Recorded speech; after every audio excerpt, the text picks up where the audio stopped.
तो आज हम करने वाले बॉन्ड पैरामीटर्स। केमिकल बॉन्डिंग का ये पार्ट है।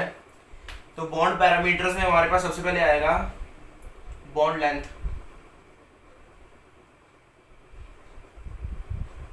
बॉन्ड लेंथ सबसे पहले आपको देखना होगा कि बॉन्ड लेंथ होती क्या है। बॉन्ड लेंथ होती क्या है, तो इसकी पहले डेफिनेशन लिखो। The distance between the distance between the center of nucleus of one atom to the other atom.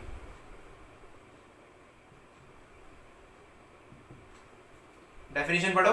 The distance between the centre of nucleus of one atom to the other atom in a molecule, ये जरूरी है, इन a molecule. समझाता हूं अभी इसको मैं। देखो, the distance between the centre of nucleus of one atom to the other atom in a molecule. देखो, ये हमारे पास एक एटम है, ये हमारे पास एक एटम है, इसके अंदर क्या है, न्यूक्लियस, जिसमें क्या है, पॉजिटिव चार्ज। ये दूसरा एटम है जो कि इसके साथ क्या है, बॉन्ड में है, जो कि इसके साथ क्या है, बॉन्ड में है, इसका ये न्यूक्लियस। अब ये पहला, ये दूसरा आपस में बॉन्ड में है, तो इसके न्यूक्लियस से लेकर इसके न्यूक्लियस तक ये डिस्टेंस, यहां से लेकर यहां तक, ये हमारी होगी बॉन्ड लेंथ।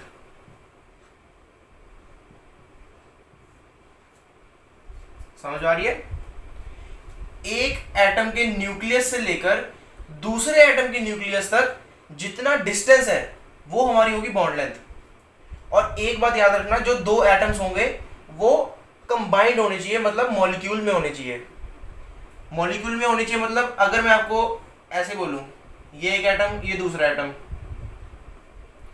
ये तो देखो दूर है, एक दूसरे से दूर है, तो ये तो मॉलिक्यूल में है ही नहीं। जो इसका डिस्टेंस होगा, ये जो डिस्टेंस होगा, इसको हम बॉन्ड लेंथ नहीं बोलेंगे, इसको हम बॉन्ड लेंथ नहीं बोलेंगे। अगर ये बॉन्ड में है, अगर ये मॉलिक्यूल में है, ये एक, ये दूसरा, ये देखो, ये होगी बॉन्ड लेंथ। समझ पा रहे हो? दो एटम्स के न्यूक्लियस के बीच में जो डिस्टेंस होगा मॉलिक्यूल में, वो होगी उसकी बॉन्ड लेंथ। इसको नोट कर लो। आगे चलते हैं, factors affecting bond length. Factors affecting bond length. बहुत ही इजी टॉपिक है ये, जल्दी समझ आ जाएगा आपको। Factors affecting bond length. तो सबसे पहले हमारे पास पहला फैक्टर है बॉन्ड मल्टीप्लिसिटी। अब बॉन्ड मल्टीप्लिसिटी से आप क्या समझते हो? हमें पता है कि बॉन्ड तीन तरह के होते हैं, एक सिंगल बॉन्ड, डबल बॉन्ड और triple bond. Single bond, double bond और ट्रिपल बॉन्ड। अब जरा ध्यान देना, पहले इसके वो लिखो, डेफिनेशन लिखो। क्या कहता है ये? If the bond multiplicity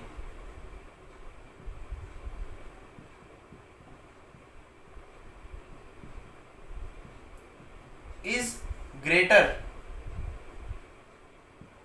if the bond multiplicity is greater then bond length will be shorter. If the bond multiplicity is greater then the bond length will be shorter. इसको समझो क्या कह रहा है ये देखो, एक हमारे पास है सिंगल बॉन्ड, एक हमारे पास है सिंगल बॉन्ड, एक है डबल बॉन्ड और एक है ट्रिपल बॉन्ड। अब देखो एक इंसान है, आपने उसको पहले एक हाथ से पकड़ा है, पहले उसको आपने एक हाथ से पकड़ा है, आपको ज्यादा जोर लगाना पड़ेगा और वो आदमी आपसे थोड़ा सा दूर होगा। अगर वही मैं आपको बोलूं कि एक आदमी को आप दोनों हाथ से पकड़ो तो वो उसको आप ज्यादा पकड़ पाओगे, तो वो डिस्टेंस आप दोनों के बीच में कम होगा। अगर तीन हाथों से पकड़ा है उसको तो डिस्टेंस और भी कम होगा, आप उसको और अच्छे से पकड़ पाओगे। तो यही है, सिंगल बॉन्ड का डिस्टेंस हमेशा सबसे ज्यादा होता है, डबल बॉन्ड का डिस्टेंस उससे कम होता है और ट्रिपल बॉन्ड का डिस्टेंस सभी से कम होता है। फॉर एग्जाम्पल अगर मैं बोलूं carbon carbon, double bond carbon और ट्रिपल बॉन्ड कार्बन, इन तीनों में से साइज किसका सबसे कम होगा? साइज किसका सबसे कम होगा? ट्रिपल बॉन्ड का। क्यों? क्योंकि ट्रिपल बॉन्ड में वो उसको ज्यादा होल्ड करके रखेगा, और अगर उसको ज्यादा होल्ड करके रखा तो क्या होगा, इन दोनों के बीच में डिस्टेंस क्या होगा, कम हो जाएगा। अगर डिस्टेंस कम हो गया तो साइज, नेचुरल सी बात है, साइज भी कम हो जाएगा। अगर हम सिंगल बॉन्ड में देखें, उसने सिर्फ एक हाथ से पकड़ा है, उसको सिर्फ एक हाथ से पकड़ा है, तो वो इतनी अच्छी तरीके से नहीं पकड़ पाएगा, तो डिस्टेंस क्या होगा दोनों के बीच में, ज्यादा होगा, दो कार्बन के बीच में डिस्टेंस ज्यादा होगा। और अगर डिस्टेंस ज्यादा हो गया तो साइज भी क्या होगा, ज्यादा, साइज भी क्या होगा, ज्यादा होगा। तो क्या है ये, इनवर्सली प्रोपोर्शनल है। Bond multiplicity is inversely proportional to bond length. जितनी बॉन्ड मल्टीप्लिसिटी ज्यादा होगी उतनी ही बॉन्ड लेंथ कम होगी। जैसे यहां पे आप देख पा रहे हो, बॉन्ड लेंथ क्या होगी, दो एटम्स के बीच में, दो एटम्स की न्यूक्लियस के बीच में जो डिस्टेंस होगा, ये देखो एक कार्बन, ये समझ लो एक कार्बन का एटम है और ये दूसरे कार्बन का एटम है, इन दोनों के बीच में ये होगी उसकी बॉन्ड लेंथ। मान लो ये सिंगल बॉन्ड वाली है, मान लो ये इसकी है, अगर मैं इसकी ड्रॉ करूं तो क्या होगा, ये और पास आ जाएगा, ये और पास आ जाएगा,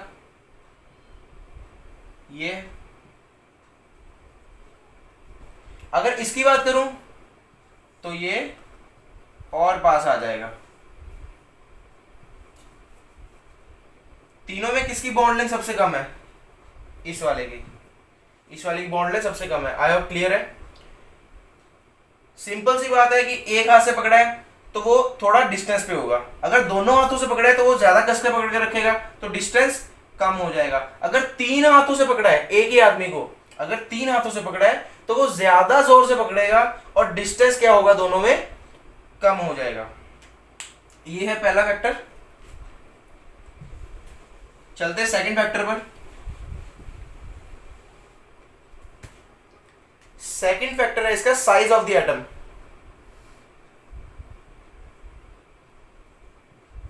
साइज ऑफ द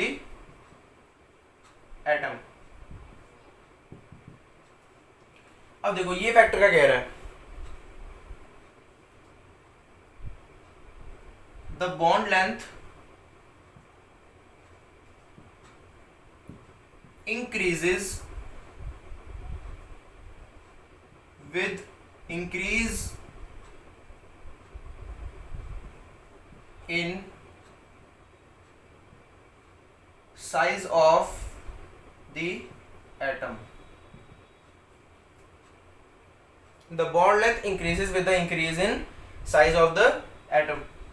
इसको समझो, क्या कह रहा है कि बॉन्ड लेंथ बढ़ेगी अगर एटम का साइज भी बढ़ गया, तो अगर एटम का साइज भी बढ़ गया तो बॉन्ड लेंथ भी बढ़ेगी। कैसे बढ़ेगी, अब देखो यहां पे एक ये एटम है, ये एक एटम है जिसका साइज कह सकते हैं कि हम छोटा है, और ये दूसरा एटम है उसी साइज का, इसके बीच में ये है बॉन्ड लेंथ, ये है बॉन्ड लेंथ। अगर इससे मैं थोड़ा सा बड़ा लूं, इससे मैं थोड़ा सा बड़ा लूं, ये है यहां पे न्यूक्लियस, ये दूसरा एटम, इसका यहां पे न्यूक्लियस, इसकी बॉन्ड लेंथ ये होगी, ठीक है, चलो इससे भी बड़ा लेते हैं, इससे भी बड़ा लिया, ये है एक एटम, ये है दूसरा एटम, यहां पे इसकी बॉन्ड लेंथ ये होगी। अब यहां से आप क्या देख पा रहे हो, जितना छोटा साइज था एटम का, जितना छोटा साइज था एटम का, उतनी बॉन्ड लेंथ कम थी, और जितना एटम का साइज बड़ा था उतनी बॉन्ड लेंथ ज्यादा थी। ठीक है, मतलब क्या हुआ, directly proportional, bond length is directly proportional to size of the atom.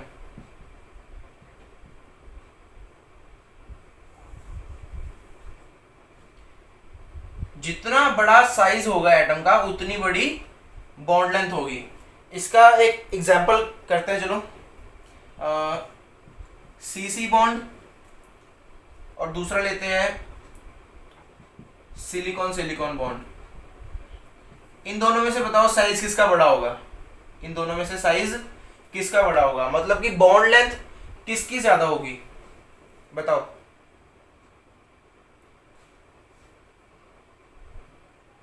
Silicon, bond length किसकी ज्यादा होगी, सिलिकॉन की ज्यादा होगी, क्योंकि हमें पता है कि कार्बन कार्बन कितना होता है, कार्बन 6 होता है, और उसके नीचे आता है सिलिकॉन, कार्बन के नीचे आता है सिलिकॉन, पीरियोडिक टेबल में आप देख सकते हो कार्बन के नीचे आता है सिलिकॉन। अब हमें पता है कि ग्रुप वाइज चले, ऊपर से अगर हम नीचे जा रहे हैं तो साइज क्या होगा, इंक्रीज होगा, क्योंकि शेल्स बढ़ रही हैं, ठीक है, साइज इंक्रीज होगा। तो SI का साइज क्या हुआ, कार्बन से ज्यादा हुआ।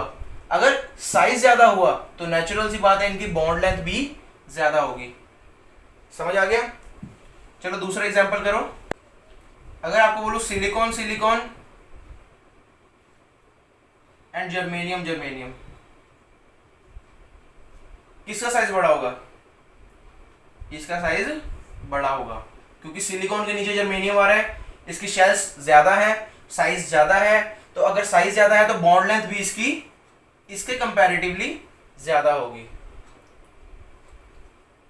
एक और एग्जांपल लेते हैं, HF एंड HCl,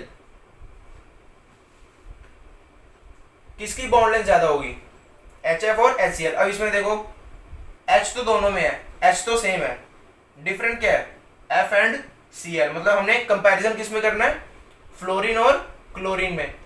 अब फ्लोरीन का साइज क्लोरीन से छोटा है क्योंकि वो क्लोरीन से ऊपर है, फ्लोरीन का साइज इससे छोटा है, तो क्या होगा, क्लोरीन का साइज बड़ा हो गया। अगर क्लोरीन का साइज बड़ा हो गया तो उसकी बॉन्ड लेंथ क्या करेगी, इंक्रीज करेगी। तो ये आंसर,